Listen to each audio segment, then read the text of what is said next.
शिक्षा, स्वास्थ्य और अलग अलग प्रकार की सेवाओं के संदर्भ में नेपाल को स्वावलंबी बनाना,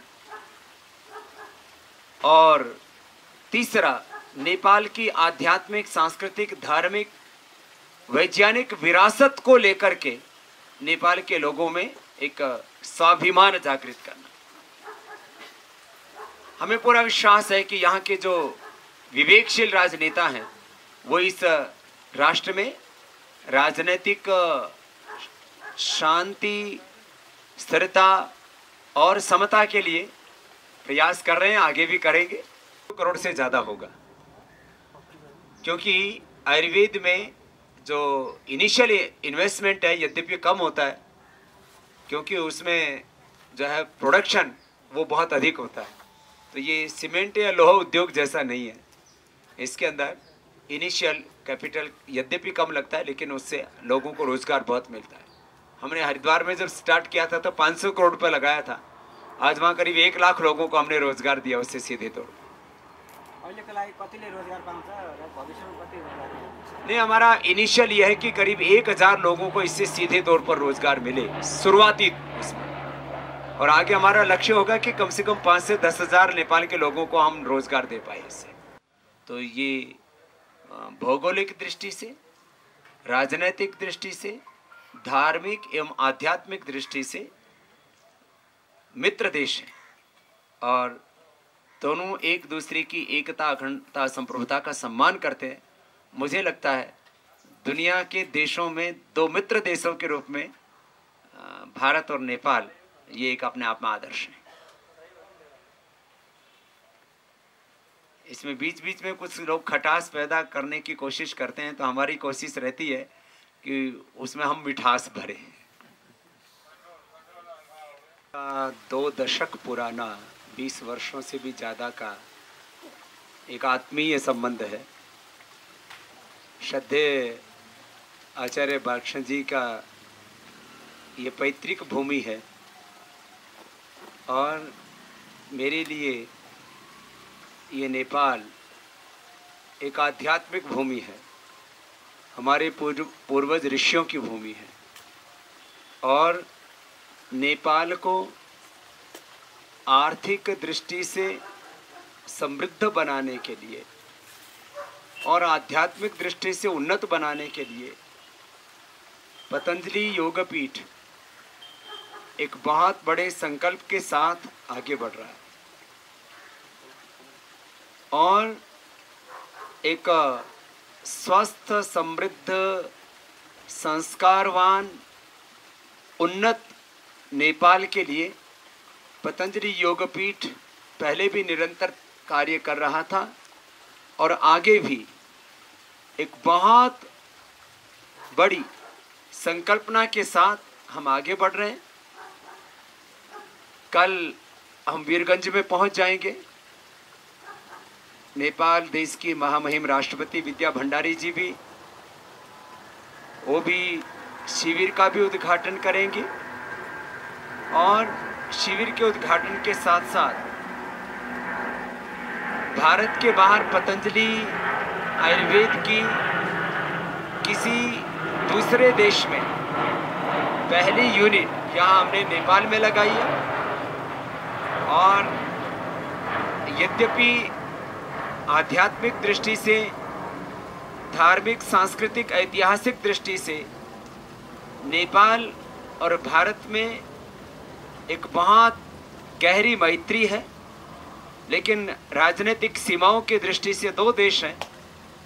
हम अंदर से एक होते हुए भी, आध्यात्मिक दृष्टि से एकत्व की उपासना करते हुए भी, तो भारत की सीमाओं के बाहर पहला पतंजलि आयुर्वेद का मैन्युफैक्चरिंग यूनिट वो वीरगंज में बनाया गया है। उसका विधिवत उद्घाटन श्रद्धेय आचार्य बालकृष्ण जी कल आ जाएंगे,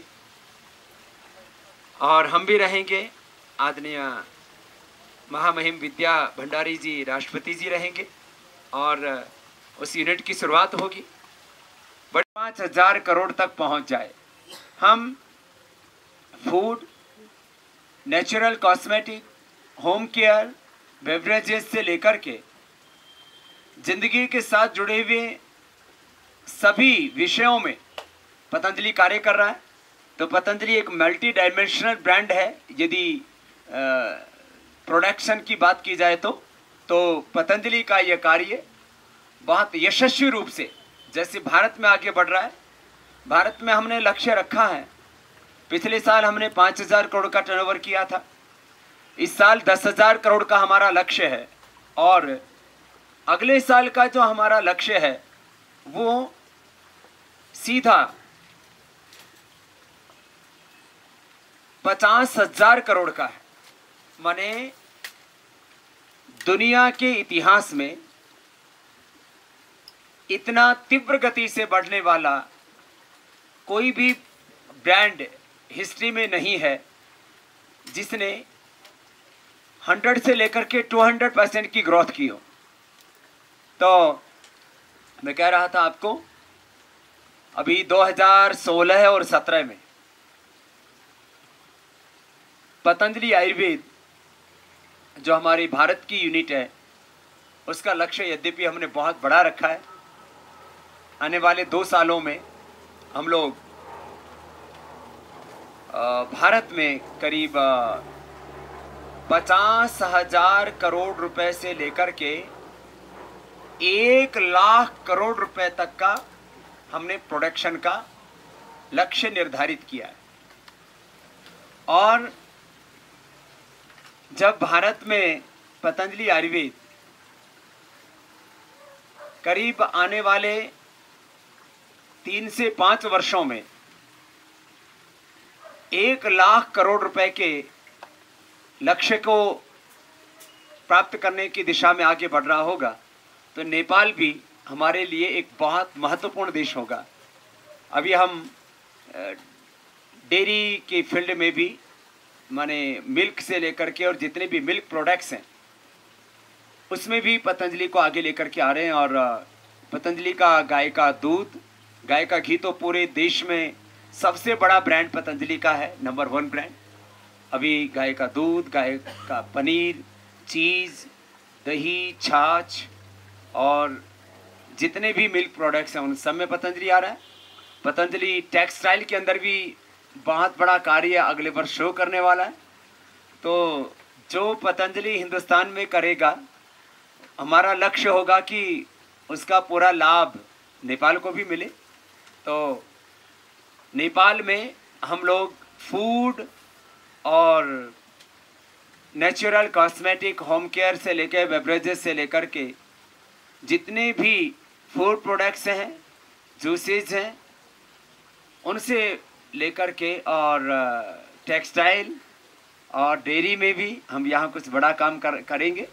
और हमारा लक्ष्य होगा आगे नेपाल में 1-2 हज़ार करोड़ से प्रारंभ करके हम 5-10 हज़ार करोड़ रुपए तक का मैन्युफैक्चरिंग नेपाल में करें आने वाले 5-10 वर्षों में। यह हमारा ध्येय है और यहाँ के हजारों लोगों को सीधे तौर पर एम्प्लॉयमेंट मिले और परोक्ष तौर पर लाखों किसानों को उससे रोजगार मिले। इस तरह हम पतंजलि को यहाँ पर आगे बढ़ाएंगे।